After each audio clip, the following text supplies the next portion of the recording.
Hello बच्चों, let's read our question. Arrange the following events of meiosis in correct sequence.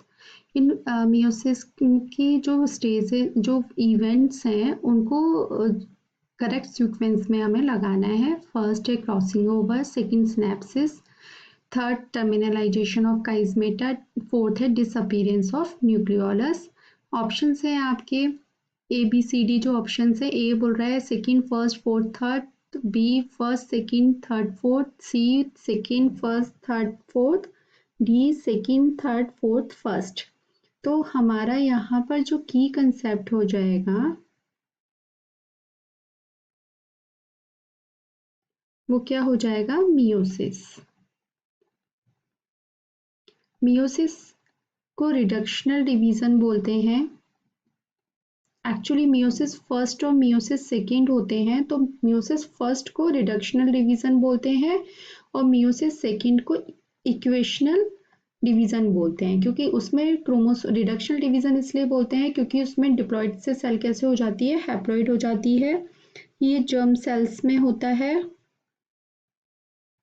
यानी कि जिससे कि गैमेट्स बनते हैं। इसमें सेल्स का जो नंबर होता है वो क्या हो जाता है, हैप्लॉइड हो जाता है। और कितनी हैप्लॉइड सेल बनती हैं, 4 नंबर ऑफ हैप्लॉइड सेल्स बनती हैं एक सेल से। तो मियोसिस 1 और मियोसिस 2, ठीक है, टू टाइप 2 बार में होता है ये डिवीजन। तो जो हमारा मियोसिस 1 है उसकी प्रोफेज फर्स्ट फेज में डिफरेंट स्टेजेस होती हैं।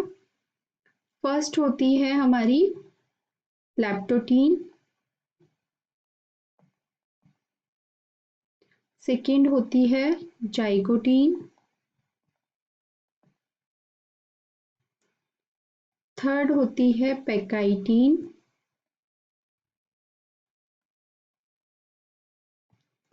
फोर्थ होती है डिप्लोटीन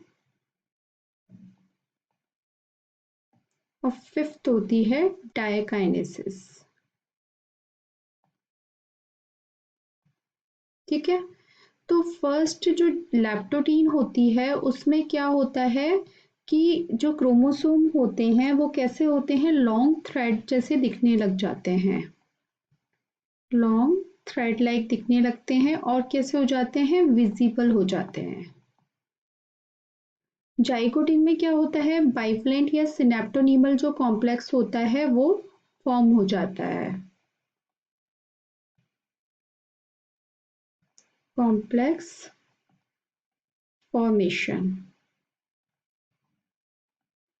ओके, इसके बाद जो पेकाइटिन आती है उसमें क्या होता है, जब सिनेप्टोनीमल कॉम्प्लेक्स बन गया यानी कि सिनेप्सिस हो गया, तो क्रॉसिंग ओवर का जो प्रोसेस है वो स्टार्ट हो जाता है, जिससे कि जो जेनेटिक मटेरियल का एक्सचेंज है वो स्टार्ट हो जाता है।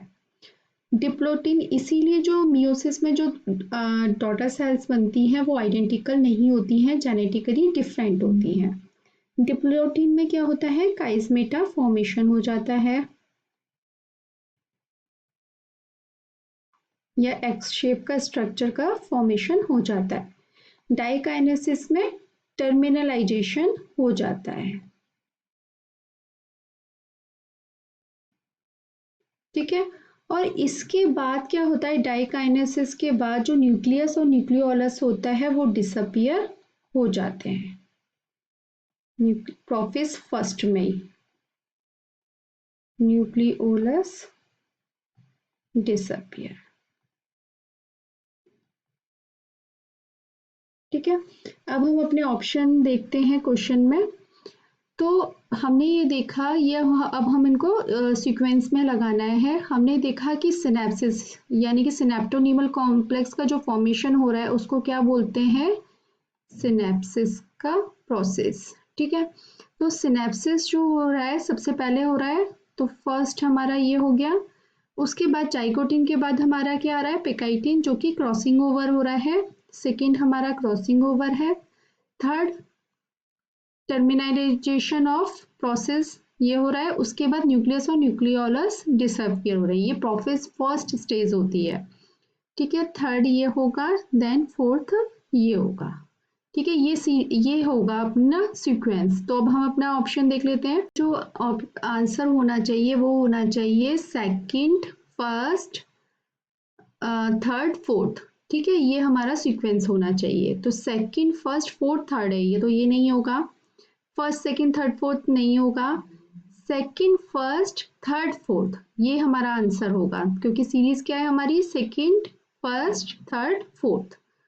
सेकंड, थर्ड, फोर्थ, फर्स्ट ये नहीं होगा। तो हमारा जो आंसर होगा वो क्या बनेगा, ऑप्शन सी, जिसमें कि सिनेप्सिस पहले होगा, उसके बाद crossing over, then terminalisation and disappearance of nucleolus. So I hope आपको ये आंसर समझ में आया होगा। Thank you so much, all the best.